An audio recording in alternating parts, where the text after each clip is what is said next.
The market is rewarding companies that can demonstrate both growth and profitability. And one company drawing attention from its latest results is Aeries Technology. The company recently reported a return to profitability, positive cash generation, and reiterated its growth outlook for fiscal 2027. And joining me is Ajay Khare, the CEO of Aeries Technology.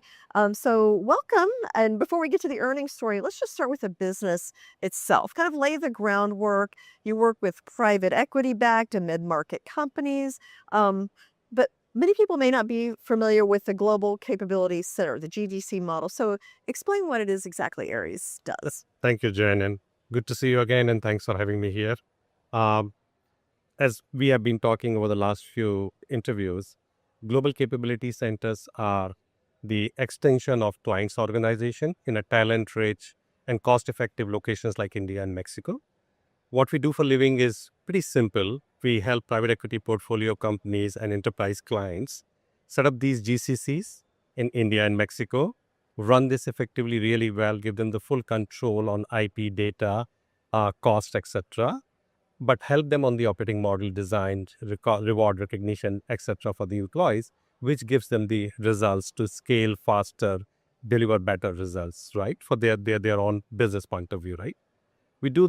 We have been doing this for last 14 years and perfected the model to the extent that most of our clients are repeat customers, in the sense that we continue to get a lot of referrals from them, or private equities tend to ask us to go to their other portfolio companies. We have built this business to $70 million as of last year, and almost without a sales team. This is the power of the solution that we have provided to our clients in terms of the results that they have achieved, which results into a network effect type growth for us.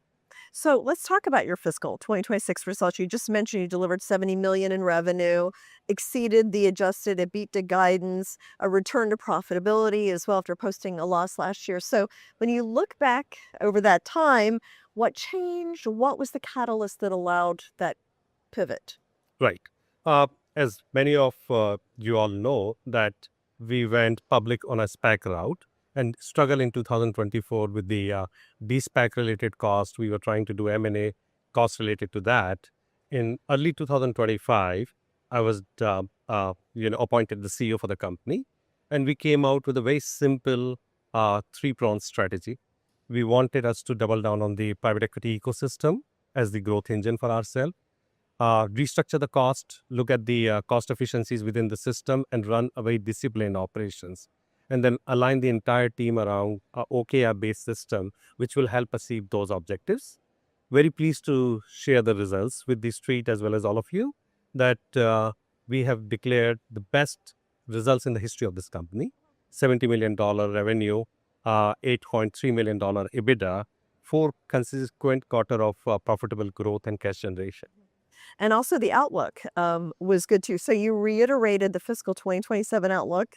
I think that's one thing a lot of investors look for, and call for revenue of 80 million to 84 million and adjusted EBITDA of 10 to 12 million. So that implies perhaps another year of strong growth. So what gives you the confidence that that momentum is going to continue? Indeed, we have announced to the market around 25% growth on the revenue side and more than 30% growth on the profitability side. The reason that gives us that excitement and confidence is that we have already built the base for that last year in terms of the new clients signed and the growth that we are seeing from them, as well as the pipeline looks pretty strong. So as we stand today, end of June or mid of June, we believe that we will continue to march toward these numbers. Okay. And I have to ask about AI. It's everywhere. People are implementing it all over the place. And they look at this and maybe think, well, AI might reduce demand for traditional services businesses, particularly those that rely on offshore talent models. But you have been very vocal about how AI can benefit. So why do you see it differently? Explain how that would work. Right. So we see AI as a tailwind. You see, in our opinion, AI definitely impacts typical outsourcing businesses. Think about transaction processing, BPO, IT outsourcing businesses for 2 reasons. A, those are repeatable jobs. They're doing same things day in, day out.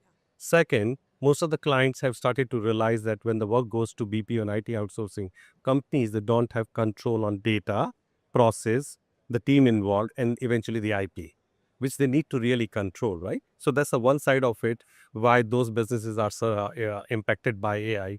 GCCs are the other way around.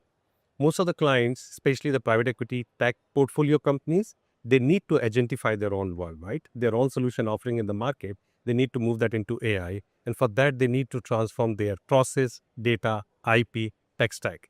And they are better off doing that in a talent-rich, cost-effective location where they have the control on the data as well as IP, that is GCC, versus trying to give it to third-party vendors. That's why we are seeing the growth on AI side, and we are super excited. Interesting. And the GCCs, that does mean you're also competing against some global consulting firms, big outsourcing partners.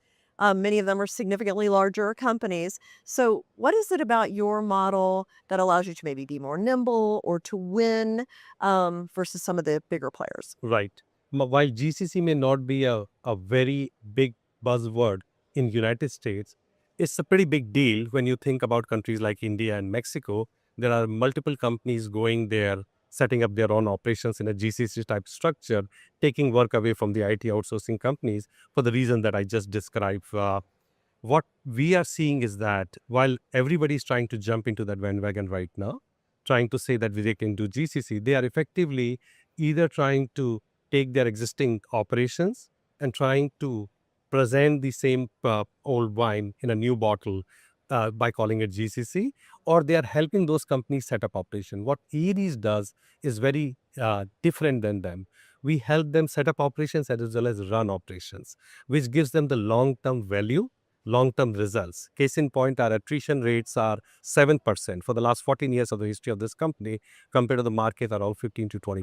So our employee satisfaction, client satisfaction numbers are pretty high, which results in the repeat business and the growth for us, vis-a-vis these other companies trying to do bits and pieces of work within the GCC services. Yeah. Okay. Well, AJ, thank you for coming in and sharing your earnings results. Congratulations on Yeah. the momentum, and I hope you'll come back soon.